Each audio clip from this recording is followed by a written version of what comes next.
everyone, I'm Denise Torres, an author and wig fashion expert. Today on my channel, I want to share a story about facing fear head-on and embracing unexpected growth opportunities. Sometimes you just have to dive in and do it to overcome fear. Accepting that failure is part of the journey towards success. There's no other way around it. Embrace the challenge, knowing that facing your fears will ultimately lead to personal growth and fulfillment. Trust in yourself and your ability to rise to the occasion. And remember that even if things don't go perfectly, the experience itself is so valuable. Recently, I found myself at the Bell House Theater in Brooklyn, feeling a mixture of nerves and excitement. I decided to challenge myself by putting my name in the hat to be selected to share a 5-minute untold beauty story on stage, hoping I would not be chosen. To my surprise, my name was picked from the hat. I almost had a slight panic attack. I thought I was going to have heart palpitations. I felt like the narrator from The Telltale Heart by Edgar Allan Poe, where I could hear my heart pulsating at 25 miles an hour and somehow believing the audience could listen to the loud heart thumping outside of my body, louder and louder. Left with only a quick prayer to calm my spirit, I told myself, Holy Spirit, guide my words tonight as I feel either overly excited or inadequate. I told myself these butterflies in my stomach would help transform my confidence. With trembling hands and a racing heart, I took the stage, ready to share my story. It wasn't perfect, and I stumbled over a few words, and I pushed through, and you know what? I felt relieved when I finally was finished.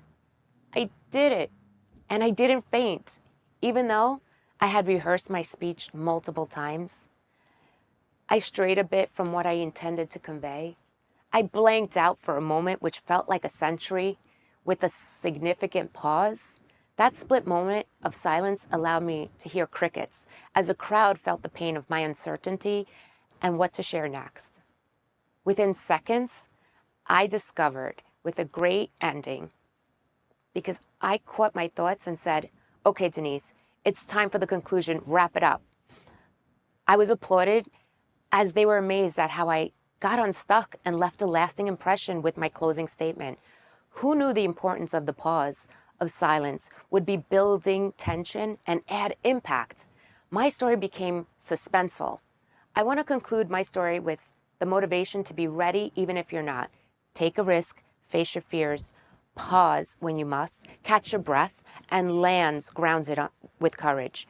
You're ready even when you think you're not. You will build confidence and exercise mental strength, and the only way to succeed is to take risks. Skydiving and sharing my untold beauty on stage was the most vulnerable, terrifying experience of my life. I told myself I would always land safely, and it didn't matter if I stuttered or said it all wrong on stage. If my heart's in the right place, it's never done incorrectly. Allow the butterflies in your stomach to encourage you, facing the fear, accepting the possibility of failure, and doing it anyway, because that's more liberating. It reminded me that growth happens outside of comfort zones, and sometimes the most unexpected experience leads to personal maturity. So if there's something you've been afraid to do, whether it's wearing a wig, speaking in public, pursuing a passion, or taking a leap of faith, I encourage you to go for it. Embrace the discomfort, accept the possibility of failure, and trust yourself and your ability to rise above the occasion. Because on the other side of fear lies growth opportunity and a life lived to your fullest. Thanks for watching. Until next time, remember to embrace your fears and keep chasing your dreams. Please share your stories, tips, and words of encouragement in the comments below. Let's create a supportive community where we inspire each other to step into the spotlight with confidence and courage. Together, we can overcome our fears and applaud our inner performers.